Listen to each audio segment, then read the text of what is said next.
Vamos a conversar con el abogado Jorge Paladines. Dividimos la pantalla. Él es catedrático de la Universidad Central del Ecuador, porque se ha abierto un interesante debate sobre la tabla de porte de drogas. Siempre decimos que no es la tabla de consumo, se llama tabla de porte. Lamentablemente se le puso ese apodo y a raíz de ese apodo es que comenzó a desacreditarse esto que se hace en otras partes del mundo, donde hay estos umbrales que se llaman, ¿no? Le pregunto y le doy la bienvenida al abogado Paladines. ¿Cómo está usted, abogado? Primero dígame si me escucha bien. Le escucho bien.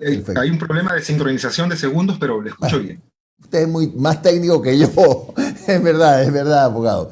Bueno, superado este inconveniente, ¿cómo ve usted esa opción que ya planteó la ministra de Gobierno de eliminar la tabla de porte a la que se le responsabiliza, por decirlo de alguna manera, del recrudecimiento de las actividades del microtráfico?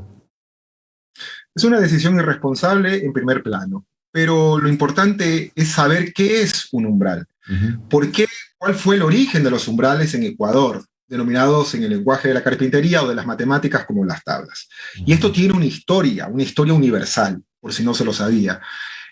Fue el mismo presidente Richard Nixon en los Estados Unidos, el padre de la War on Drugs, de la guerra contra las drogas, del discurso policial de criminalización de usuarios, que estableció una comisión en Estados Unidos, la famosa comisión Schaffer. Y esa comisión tuvo conclusiones que no le gustó al entonces presidente Nixon y dijo: la ley de drogas estadounidense es intrusiva en la libertad y en la intimidad de una persona. Al Estado no le interesa saber si una persona tiene o no relaciones sexuales. Al Estado no le interesa saber si una persona come o no chocolate o toma Coca-Cola. Al Estado no le interesa saber si una persona usa o no drogas. Y si llegase a ser el caso de que una persona usa drogas, hay que proteger esa intimidad, esa libertad que es a su vez letra sagrada en la Constitución de los Estados Unidos. Por eso, a partir de 1973, estados como Oregon, como California y hoy en día la mayoría de estados de la Unión Americana tienen lo que se conoce como threshold quantities, es decir, cantidades de umbral, para traerlo al español. Y esa historia de los umbrales es una historia que además se replicó en la práctica y en las políticas públicas. Yo no sé por qué se le denomina la tabla ignorante. Habría que decirle que Angela Merkel es ignorante, que Macron es ignorante, que los gobiernos históricos de los Estados Unidos son ignorantes, porque casi todos los estados democráticos de derechos, todos los estados de derecho, tienen umbrales. ¿Y con qué finalidad? Porque aquí viene una definición de umbral. Y hay un problema conceptual que me parece no está siendo tomado en cuenta o no es claro ni en el gobierno ni en los sectores patibularios que quieren hacer también política con el tema de los umbrales. Porque el umbral no es una receta médica, el umbral no es un diagnóstico médico, y aquí se equivocan los psiquiatras que quieren jugar a hacer políticas de justicia, pero tampoco los umbrales son herramientas contra el crimen organizado. Y aquí se equivocan las agencias de seguridad, las agencias policiales que quieren hacer políticas de salud pública. Los umbrales son parámetros de política pública para evitar la criminalización de personas técnica y constitucionalmente inocentes, llámense en el caso usuarios de drogas. Claro. ¿Y por qué? ¿Cuál fue el origen de esto en el Ecuador? Porque el Estado ecuatoriano ha sido condenado ante el Sistema Interamericano de Derechos Humanos por criminalizar a usuarios de drogas. El caso Tibi, ¿cuánto daño se le hizo a Daniel Tibi, que hasta escribe libros en francés para decir qué es lo que vivió en la penitenciaría litoral en Guayaquil? El caso Suárez Rosero, el caso Acosta Calderón, el caso Chaparro Lapo, el caso Herrera del año 2016. En todos estos casos hay dos agencias a las que la Corte Interamericana prácticamente la señala por el abuso de la legislación y la criminalización de personas que técnicamente han sido usuarias de drogas, como son las agencias de seguridad y las agencias de justicia, jueces y policías. Por eso, yo creo que aquí hay un problema conceptual, y es que los umbrales son herramientas fundamentalmente para proteger la inocencia de una persona que no debe ir y que no debemos discutir en el plano judicial de las políticas públicas qué hace con su cuerpo. Luego podemos debatir sobre las políticas de salud pública y luego podemos debatir sobre el crimen organizado. Ya, ahora bien, si se llega a dar la eliminación de la tabla de porte y, pues bueno, se toma una medida o se asume una decisión que realmente es más política que técnica, y eso se hace, ¿cómo diferenciar entonces al consumidor, al enfermo, del microtraficante? Porque ahí viene un problema que caen en una especie de limbo, ¿no? Llamémoslo con el nombre y apellido. La propuesta de la ministra Alexandra Vela, que en la época post-Maguad se dedicó a la academia, es una propuesta para criminalizar a los consumidores. Simple y llanamente eso. Criminalización de usuarios, pero más que de usuarios, de personas inocentes que no tienen que ir al sistema penal, que podemos discutir en el plano moral si a alguien le gusta o no las drogas, que las drogas hacen daño, ninguna droga es inocua. Perfecto, podemos hacer esas discusiones. Pero en el ámbito de la justicia penal, ninguna persona inocente tiene que ser condenado, y menos por lo que decide hacer con su cuerpo, por usar drogas. Ahora, aquí hay un problema de un debate entre un Estado autoritario, que me parece quiere inaugurarlo definitivamente el presidente Lasso, o un Estado de derechos o un Estado constitucional de derechos, como se define, dizque en el artículo 1 de la Constitución. ¿Cuál es la lógica de un Estado autoritario? La lógica de un Estado autoritario es: vamos a castigar a los traficantes, así sea que en la búsqueda de los traficantes tengamos que castigar a personas inocentes. Esa es la lógica de un Estado autoritario. La lógica de un Estado democrático, o de un Estado constitucional, o de un Estado de derechos, que cree que las constituciones no son papel higiénico, dice: vamos a castigar al narcotráfico, pero jamás, o el sistema penal jamás debe castigar a una persona inocente. Así eso implique de que hayan casos de impunidad, pero debemos estar seguros que ningún inocente vaya a la cárcel. Ese es el riesgo que corre un Estado democrático. Abogado, muy buenos días. Omar Jaén le saluda. Gracias por su tiempo. Abogado, mire, comparto su visión, pero en mi posición tengo que ponerme del lado de, no de los actores políticos, sino de lo que podemos escuchar de la ciudadanía. Mire, debido a mi trabajo y colaboraciones que yo tengo, he podido tener contacto con madres de familia aquí en la ciudad de Guayaquil, gente que vive en la entrada de la 8, gente que vive en el suburbio de Guayaquil, madres que ven que sus hijos ya a los 11 años están metiendo H o comienzan a fumar marihuana y después comienzan a probar la droga o la base, la famosa pistola o maduro con queso, como le decimos acá en Guayaquil. Sí, el léxico se lo sabe. No, yo lo veo. Ahora, abogado, el tema va que ellos entran en desesperación. Una madre ve que su hijo se le va. Porque cuando una persona tiene una adicción se va. O sea, no es la misma persona que uno conocía antes de adicción. Y esta persona dice: mira, con esta tabla, ahora las personas pueden andar en la calle sin temor de ser requisadas o detenidas. Como que se perdió el temor a andar con drogas en las calles. Esa es la visión que se tiene desde el punto de vista ciudadano. ¿Qué respuesta se le puede dar como para, a pesar de eso, seguir justificando la tabla de consumo? Deporte, de tenencia. Perfecto, vamos a entrar al tema de salud pública. Y es que el gobierno, desde el gobierno de Lenin Voltaire Moreno hasta el gobierno de Guillermo Lasso, la discusión es: ¿tenemos políticas de salud pública en materia de usos de drogas? Porque la palabra adicción y drogodependencia tiene sus matices. Incluso me parecía que hay que actualizar el lenguaje de la psiquiatría. La psiquiatría ni siquiera usa en el manual de diagnóstico y estadístico de trastornos mentales la palabra adicción, son trastornos por consumo. Y la respuesta es: no hay. No existe una política contundente en materia de salud pública. ¿Por qué? Porque eso cuesta los derechos sociales. Invertir en salud pública, ojalá no digan que van a haber padrinos en salud pública también, cuesta, hay que invertir. Eso es inversión en el Estado. Significa hacer un seguimiento de todas las etapas y las fases, en lo que significa, a su vez, lo que se denomina incluso en la Constitución de la República como usos habituales, usos ocasionales y usos problemáticos. Pero también hay usos experimentales. La pregunta es: ¿qué hacemos con la persona que el mismo día que es atrapada por la policía decide usar drogas, pero no tiene nada en su cuerpo? Narcotraficante, no tiene ningún certificado ni ninguna prueba que ha estado en un manicomio o en un hospital psiquiátrico, no tiene ninguna evidencia de que tiene drogas en su cuerpo. ¿Por qué no pensamos también esos casos? Pero vuelvo al caso de la política y de la respuesta que hay que darle al ecuatoriano y a la ecuatoriana, a la madre que ve a su hijo posiblemente ya perdido en lo que significa la situación o el diagnóstico de las drogas. Y aquí tenemos que generar matices. El problema fundamental en el Ecuador es la heroína compuesta, la H. No es cierto que en el Ecuador solo se contamina la heroína. También en Colombia. ¿Saben cómo se llama en Colombia? Le dicen la letra.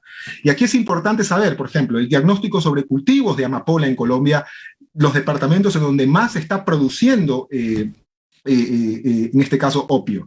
Y los departamentos son el departamento del Cauca y el departamento de Nariño, colindantes con el Ecuador, ¿dónde está la investigación policial? Porque mientras nosotros le cuidamos las narices al país que está legalizando las drogas en los aeropuertos, deteniendo toneladas de cocaína en alta mar o en las costas ecuatorianas, la heroína compuesta está pasando por las narices de los ecuatorianos, está pasando por todas las provincias hasta llegar a Guayaquil. Y en ese caso, en el caso de la heroína, tenemos que reconocer que en el Ecuador hay una crisis de opioides. Así como cuando nosotros vemos en el caso de Estados Unidos que los presidentes dicen, tenemos una crisis de opioides, en el Ecuador tenemos una crisis de opioides, y los opioides se tratan con otro tipo de política pública. No es lo mismo la política de salud para marihuana, para cannabis, que para cocaína. Colombia está debatiendo la legalización de la cocaína, ya ni siquiera de la marihuana, de la cocaína. Hay muchos problemas etnográficos y muchos mitos. Y esto me refiero también, porque en el caso de la madre, lo importante es cuántos hospitales y cuánta inversión pública hay en materia de adicciones. Exacto.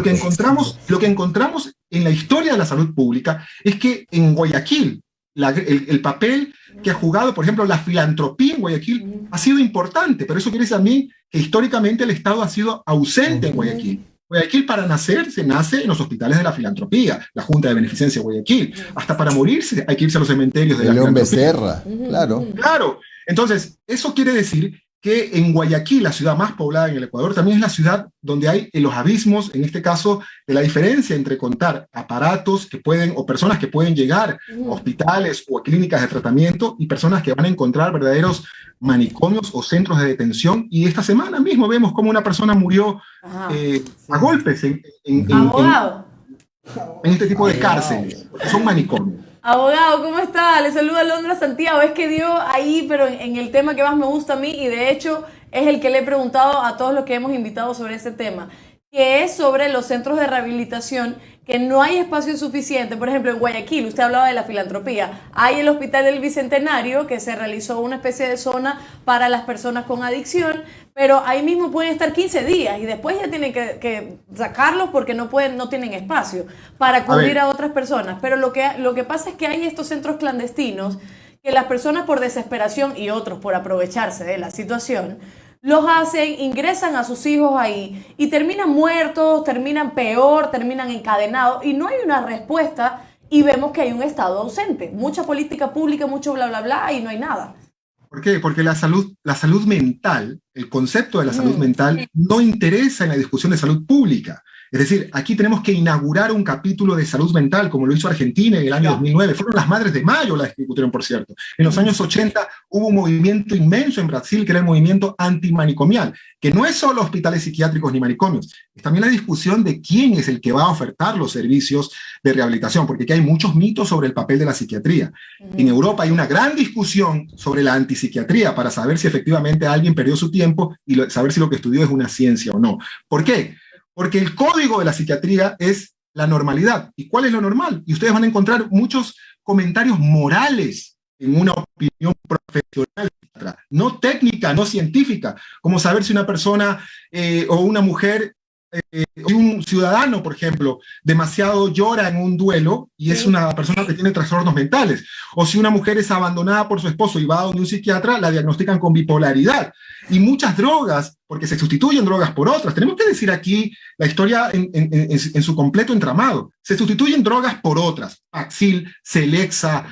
La semana pasada perdimos un ex compañero, yo trabajé en la defensa pública durante años, perdimos a un compañero en la defensa pública por abuso de drogas que son prescritas por psiquiatras. Y en este caso, no solamente la discusión del papel de la psiquiatría, que en Estados Unidos hace mucho tiempo ya se pone en tela de duda su validez científica, sino también de las instituciones y los métodos. Karina Vance, cuando fue ministra de Salud, hizo una exploración interesante. Ella comenzó a explorar, insisto, primero la realidad de cuáles son los centros de tratamientos para ofertar el tipo de servicios contra las adicciones. Y se dio con una gran piedra en realidad. Primero, la ausencia histórica del Estado. Segundo, el papel de comunidades, y lo digo con todo respeto, comunidades religiosas que entran, por supuesto, también a suplir el papel de los Estados. Sí, pero ¿con qué método? Así es. Tenemos que hablar democrático, de un método científico, de un método discutible.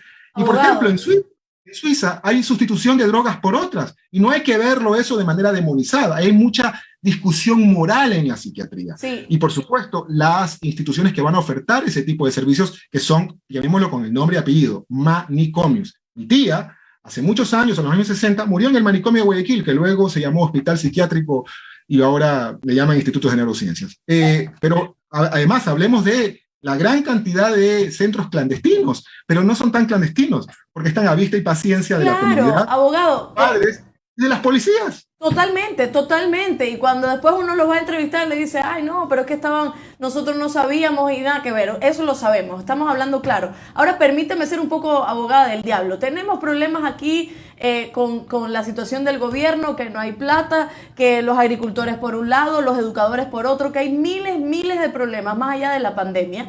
El otro día poníamos un reportaje de la situación de la salud mental que no está siendo tratada luego de la pandemia, que ha sido terrible, que los niños están siendo afectados, los principales afectados, que cada día se mueren o se quitan la vida 3 personas en Ecuador, y que el gobierno, como usted lo dice, y ojo, no estoy hablando directamente de Guillermo Lasso, hablo del gobierno y el Estado en general, no se enfoca en generar esta política pública para que nosotros como ciudadanos tengamos acceso a la salud.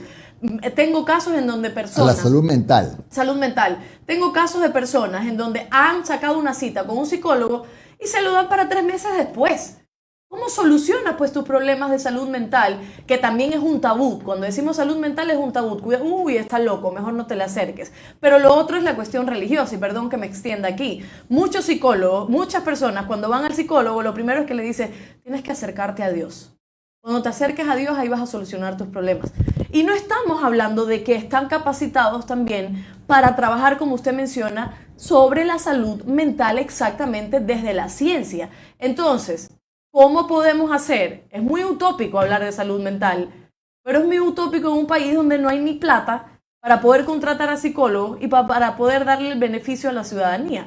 ¿Qué hacemos para contrarrestar este problema? Es cierto que no hay plata. Podemos hacer un estricto escrutinio, por ejemplo, y evidenciar cuál es el presupuesto que se destina a las agencias de seguridad y cuál es el presupuesto que se destina a los sectores sociales. Eso no es cierto, eso es un mito. Cuidado con creer que la pobreza es un accidente del destino. La pobreza también puede ser un asunto planificado, ¿ok? La miseria puede ser un asunto planificado también. Pero lo que quiero decir es que es obligación del Estado. No le quitemos el rol al Estado. Un Estado de derecho, por supuesto. Cuando no hay Estado, entonces, o el Estado se convierte en el mercado, en realidad, los Estados ya eluden su responsabilidad con la sociedad, y la salud mental es parte del concepto de salud pública. Pública, no privada, pública, no corporativa, pública, que discute con conceptos, con valores, con un estándar internacional, el bienestar de las y los ecuatorianos, de los ciudadanos, porque no es solamente las y los ecuatorianos, de quienes estén en el territorio ecuatoriano, porque no se le puede negar la salud a nadie. Y aquí hay las experiencias, por ejemplo, durante la pandemia. Acaba de salir un informe en México interesante sobre el papel del gobierno mexicano en un tremendo estado como el mexicano, el país que tiene más población hispanohablante en el mundo, más que España, y la salud pública ha sido históricamente, ha dado respuestas en el caso mexicano a nivel estatal. Aquí lo importante es discutir con las tablas, por ejemplo, quiénes han sido los sectores, por ejemplo, patibularios, porque las tablas o los umbrales técnicamente se le ha echado la culpa de que los umbrales tienen que ser los garantes de la salud pública en el Ecuador, que los umbrales tienen que ser garantes de evitar la criminalidad organizada. Por último, también los umbrales tienen que ser garantes de evitar la contaminación ambiental y la lucha contra el terrorismo. No, ese no es el rol de los umbrales, esa no es la función. Pero si se quita ese rol, volvemos a la historia de las sentencias que condenaron al Estado ecuatoriano y que, por supuesto, estuvieron amparadas en el artículo 62 de la entonces Ley 108, la Ley de Sustancias Estupefacientes y Psicotrópicas. Cientos de miles de personas fueron a parar a las cárceles. Si bien es cierto que no en todos los casos las personas usuarias de drogas han sido, en este caso, calificadas bajo el estándar del umbral o de la tabla de consumo, como se le dice en otras palabras, también hay casos donde traficantes se pasan a los umbrales. Sí, pero ese es el rol de las agencias de seguridad, el rol de la policía. Por ejemplo, se ha escuchado esta semana de que se habla de que 10 gramos, claro, es la tabla o el umbral para usuarios en el caso de marihuana. Una persona puede dividirla por 2 gramos y tener 5 paquetes si es un traficante. Claro. Ok, pero eso significa, ¿dónde está el trabajo de la policía? Porque el trabajo de la policía es que tienen un Código Orgánico Integral Penal. Revisen el Código Orgánico Integral Penal. ¿Dónde está la Fiscalía? El Código Orgánico Integral Penal dice que la policía tiene potestades para hacer agentes encubiertos, entregas vigiladas, interceptación de llamadas telefónicas. Okay, para garantizar que ningún usuario, que ningún inocente vaya a dar a las cárceles. Y aquí se da un problema de lo que se denomina como falsos positivos. Nosotros descubrimos casos de falsos positivos en el Ecuador. ¿Qué quiere decir? Personas presentadas ante los medios de comunicación con un espectro enorme de comunicación sobre el narcotráfico, pero que luego se evidenció en etapas posteriores del proceso penal, donde ya no llegan ni quieren ir los medios de comunicación, que eran inocentes. Es decir, personas presentadas realmente ante los medios como narcotraficantes, pero que verdaderamente eran inocentes. Eran inocentes. Doctor, lamentablemente el tiempo voló, ya nos pasamos a las 10 de la mañana. Muy interesante la conversación con usted y le agradecemos por todo el tiempo dedicado. Que tenga usted un buen día. A las órdenes, un fuerte abrazo. Doctor Jorge Paladines, muy interesante, interesante esta entrevista.